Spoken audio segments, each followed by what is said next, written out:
मनुष्य जाति का इतिहास हजारों लाखों वर्ष पुराना है।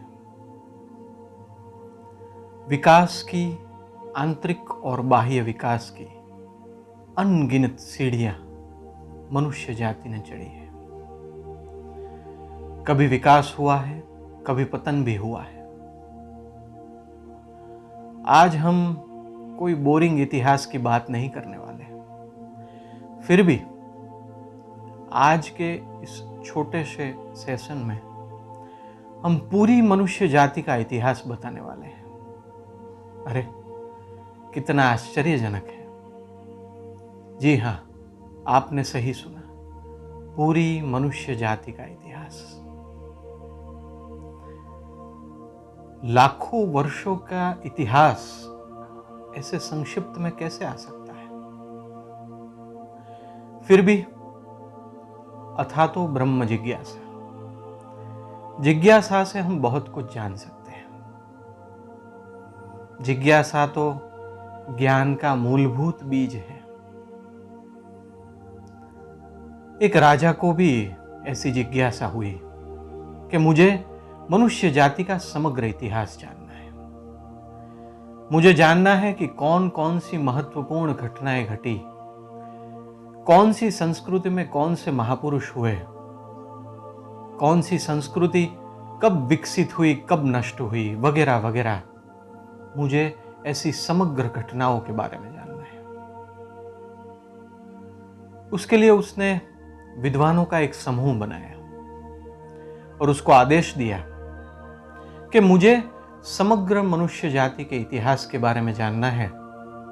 आप उस पर रिसर्च कीजिए, पूरा इतिहास लिखिए, संग्रहित कीजिए और बाद में मुझे बताइए। बहुत सारे विद्वानों ने इकट्ठा होकर समग्र मनुष्य जाति का इतिहास जानने का प्रयत्न किया। राजा की विनती थी और उनका आदेश था। समग्र मनुष्य जाति का इतिहास जानने के लिए करीब 15 साल लगे और उन्होंने 500 ऊंटों पे लगभग 1000 ग्रंथ लादकर राजा के सामने उपस्थित किए। 15 सालों की कड़ी मेहनत के बाद राजा को बताया गया कि ये 1000 ग्रंथों में हमने मनुष्य जाति का इतिहास आपके लिए निरूपित किया है। राजा सोच में पड़ गए। उन्होंने विद्वानों से विनती की कि जब मैंने आपसे यह आदेश किया था कि मुझे पूरी मनुष्य जाति का इतिहास जानना है, तब मेरे पास बहुत समय था। अभी तो 15 साल बीत गए हैं और इतना कुछ पढ़ने में तो मेरा पूरा जीवन बीत जाएगा। आप उसका संक्षिप्तीकरण कीजिए और इस 1000 ग्रंथ में से कुछ 10 ग्रंथ ऐसे बनाइए जिसमें यह सारी मनुष्य जाति का इतिहास संक्षिप्त में आ सके। राजा ने पुनः आदेश किया। विद्वान और काम पे लग गए और 5 साल बीत गए मनुष्य जाति के इतिहास को 1000 ग्रंथ में से 10 ग्रंथ में समाने में। विद्वान आए राजा के पास। उन्होंने कहा था कि आपके आदेश के अनुसार हमने मनुष्य जाति का इतिहास इतने ग्रंथों में संक्षिप्त रूप से बनाकर आपके सामने उपस्थित किया है और आपकी आज्ञा के अनुसार हमने महत्वपूर्ण घटनाएं इसमें घड़ ली है। महाराजा और विचार में पड़ गए। उन्होंने कहा, जब मैंने आदेश दिया था पहला, उसके बाद ये 20 साल बीत गए और आपने संक्षिप्तीकरण करने में और 5 साल बिता दिए। मेरी ये विनती है कि ये 10 ग्रंथों में से आप एक छोटा सा एक ग्रंथ बनाइए जो पढ़ के मुझे पता चल सके ये लाखों हजारों साल में सचमुच हुआ क्या है। राजा का आदेश था, असंभव कार्य करना था और 2 साल बीत गए और एक पुस्तक में मनुष्य जाति का समग्र इतिहास संक्षिप्त करके विद्वानों ने उनके सामने रखा। जब राजा के सामने ये इतिहास रखा गया, तब किस्मत का करना और नियति की गति, राजा बहुत बीमार था।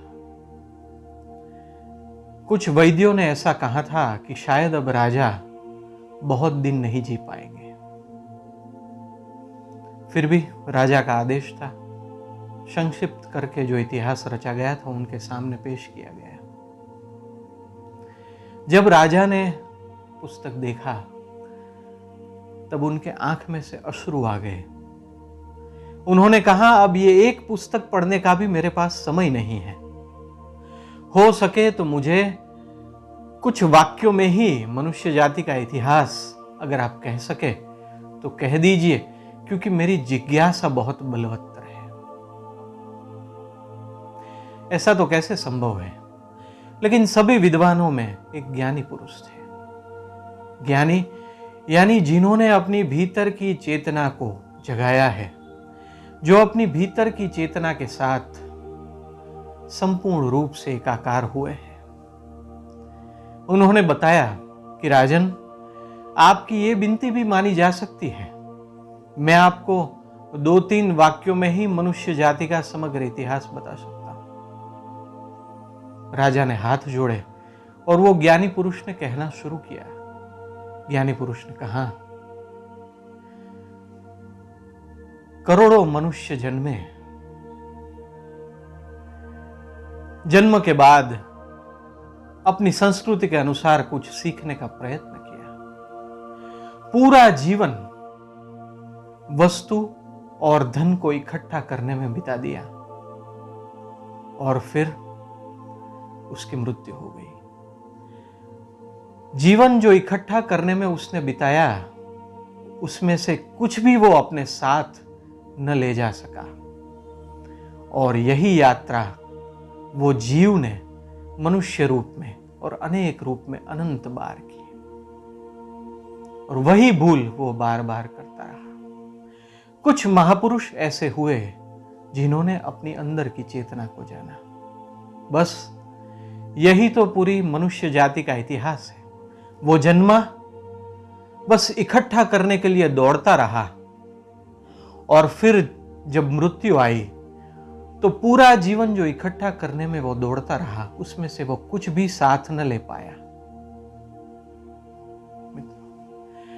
कहते हैं उस जिज्ञासु राजा की अंदर की आंखें खुल गई। उसका मरण का समय नजदीक था, लेकिन जागने की ओर अग्रसर हो गया। उसको भी लगा कि मैंने भी शायद अनेक जन्म में ऐसा किया है। इस जन्म में तो ऐसा किया ही है, अनेक जन्म में ऐसा किया है। बस दौड़ता रहा सारी भौतिक वस्तुएं इकट्ठे करने के लिए, जो कभी मेरे साथ आने वाली नहीं है। आप कितने भी बड़े व्यक्ति हो, कितनी भी बड़ी आपकी पहचान हो, कितनी भी बड़ी आपकी शक्ति हो, कितना भी बड़ा आपके पास धन हो, कि आपने जो इकट्ठा किया है, भौतिक वस्तुएं जो इकट्ठा की है, क्या आप ये देह छोड़ने के बाद वो अपने साथ ले जाएंगे? नहीं। समग्र मनुष्य जाति ने हजारों लाखों वर्षों में जो किया है वो है पुनरावर्तन। लेकिन कुछ महापुरुष ऐसे हुए हैं जिन्होंने दिशा बताई, अपनी चेतना को जानो, जिसके कारण बार बार ये जन्म मरण के चक्र में ना आना पड़े। मित्रों, आज हमें यही सोचना है, हमारी दौड़ कैसी है? वैसी ही जैसे हमने अनंत काल में करते करते बिता दी। कभी हम मनुष्य बने, कभी हम अन्य योनि में गए, लेकिन वो इकट्ठा करने में आहार, भय, निद्रा, मैथुन और मनुष्य जन्म में धन इकट्ठा करने में हमारा समय व्यतीत कर दिया और कुछ हाथ न लगा। सोचिए हमें करना क्या है? आज ही, अभी समय है, कितना है ये नहीं पता है।